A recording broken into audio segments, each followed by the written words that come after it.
I want to ask you a question. Do you look forward to the future? Well, just bear your answer in mind. Now let me ask you another question. Don't you think it's scary that we are becoming desensitized to a refugee crisis? We are so used to seeing the same thing on the news every day that it's almost become a way of life. It's easy to ignore a crisis when it's not directly affecting us. In fact, it's even easier to pretend that it doesn't actually exist. But it does. People are being stripped of their rights every day and are barely surviving. So now let's consider. What is the future of refugees who have had their future stolen? Now, with all the controversy surrounding refugees, I think it's vital to highlight that there is a difference between a refugee and a migrant, as the two terms have recently become merged. A refugee is someone who is forced to flee their country due to war, persecution, or natural disaster.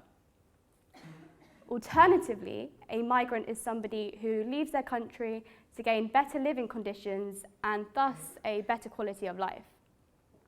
Well, why establish the difference? See, the key in being a refugee is that this type of migration is forced. It's external to personal choice. And if we take the word forced, it undoubtedly comes with fatal consequences. Now, according to UNHCR, just over 60 million people in the world have been forced to flee their homes. 60 million. It's hard to digest that figure and possibly imagine just how many people that is. But it's real. What's even harder to imagine is that this is the largest amount of people to have been displaced since World War II. We associate World War II with the topics that we learn about in our history lessons. But this isn't a history lesson anymore because we are living through it.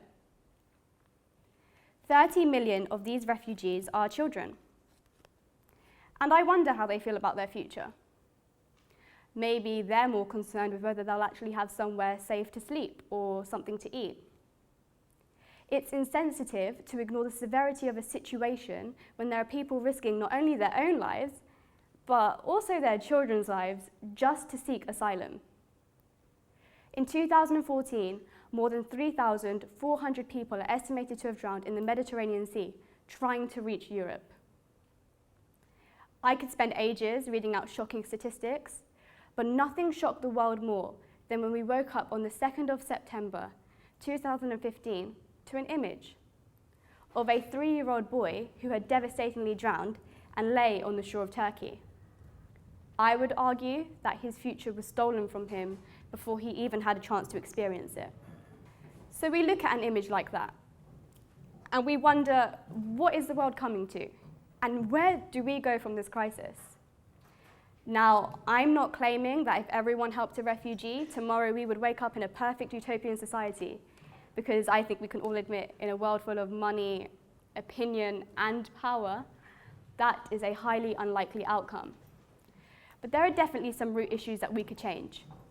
And we need to start questioning ourselves as people. Is liking a Facebook video really enough to show your support of refugees?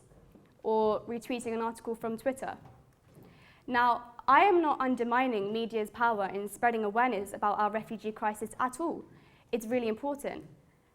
But one thing I think that would simply make this crisis easier is if we just stopped with the prejudice. We need to stop discriminating against people who have been put in a situation beyond their control. And we need to stop marginalizing through our media headlines, stereotypes, and everyday dialogue. Because I wonder, had it been the other way around and we were the ones that had to flee to the Middle East, would those against refugees still have the same opinion?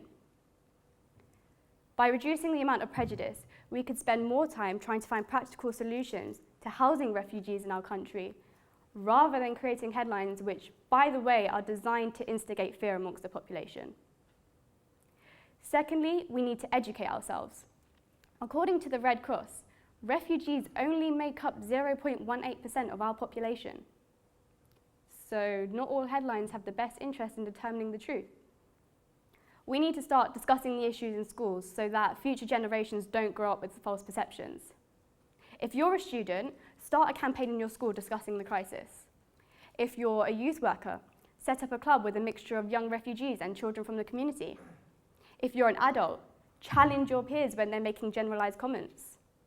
If you're a journalist, start using your platform for people who no longer have a voice. And if you're human, volunteer once a fortnight at your local refugee shelter. They are there, you just need to find the time. In the 5 minutes that I have spoken, approximately 150 people have already had to flee their home. It seems easy enough to stop prejudice, but a huge sum of our population misunderstand this crisis, and until that is changed, then this problem is only going to become worse. Are you looking forward to your future?